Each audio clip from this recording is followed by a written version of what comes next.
اللہ تبارک و تعالیٰ اپنے کچھ بندوں کو ایسے رنگ عطا فرماتا ہے، ایسے کشف عطا فرماتا ہے، ایسے علم عطا فرماتا ہے، ایسی نظر عطا فرماتا ہے جس سے وہ قبر کے اندر والے معاملات دیکھ لیتے ہیں۔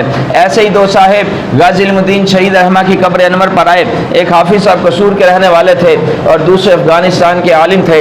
تو حافظ صاحب نے غازی علم الدین شہید رحمہ سے سوال کیا کہ اے غازی علم الدین شہید رحمہ مجھے یہ بتائیں کہ آپ کا دن کیسے گزرتا ہے؟ تو غازی علم الدین شہید رحمہ فرمانے لگے بابا جی جب دن چڑھتا ہے تو اللہ تبارک و تعالیٰ کے نورانی فرشتے مجھے نورانی تخت میں بٹھا کر بارگاہ مصطفیٰ علیہ الصلوۃ والسلام میں لے جاتے ہیں، اور جب آقا علیہ الصلوۃ والسلام کی بارگاہ میں حاضر ہوتا ہوں تو حضور پاک صلی اللہ علیہ وآلہ وسلم اپنے دونوں دستے مبارک میرے چہرے پر پھیر کر فرماتے ہیں غازی ٹھیک ہے؟